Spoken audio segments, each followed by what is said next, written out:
कबीर साहब कहते हैं, राम नाम का सेवहु वीरा, दूरी नाही दूरी आशा हो।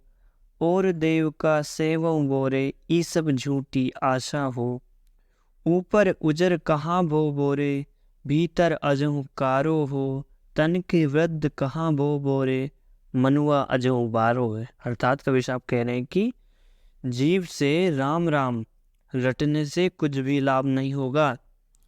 पहले वास्तविक राम को जो कि तुम्हारे पास है उसे पहचानो, क्योंकि तुम्हारी झूठी आशा ने ही उसे दूर कर दिया है तुमसे। अंतर्मन के राम को छोड़कर दूसरे राम को ढूंढना पागलपन नहीं है तो और क्या है। यानी बाहरी देवताओं से कल्याण की आशा करना बेकार है। यानी अंदर यदि गंदगी या मेल भरा हुआ है तो ऊपर से साफ कपड़ा पहनने से क्या लाभ होगा। शरीर तो बूढ़ा हो गया और मन बल्लियों सा उछल रहा है, इससे क्या लाभ है। तो कबीर साहब आगे क्या समझाते हैं कि मुख के दांत गए कहाँ वो बोरे, भीतर दांत लोहे के हो। फिर चना चबाए विषय के, काम क्रोध मद लोभ के हो। तन की सकल संज्ञा घटी गयो, मन ही दिलासा दूना हो।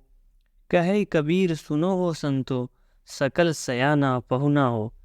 कबीर साहब क्या कह रहे हैं आगे कि यानी अंदर तृष्णा रूपी दांत लोहे जैसे शक्तिशाली रूप से गड़े हुए हैं, तो ऊपरी मुंह के दांत टूटने से क्या लाभ होगा। इसलिए पागल मत बनो, वास्तविकता को पहचानो जो अंदर के दांतों से काम क्रोध लोभ मोह आदि के चने चबाए जा रहे हैं।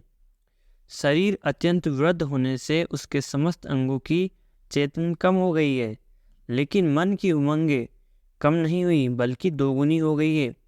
श्री कबीर साहब कहते हैं कि सभी बुद्धिमान यहाँ 2 दिन के मेहमान हैं। कुछ भी कह लो, बुद्धिमान कह लो, पंडित कह लो, ज्ञानी कह लो, अपने आप को जो व्यक्ति कुछ भी कह रहा है,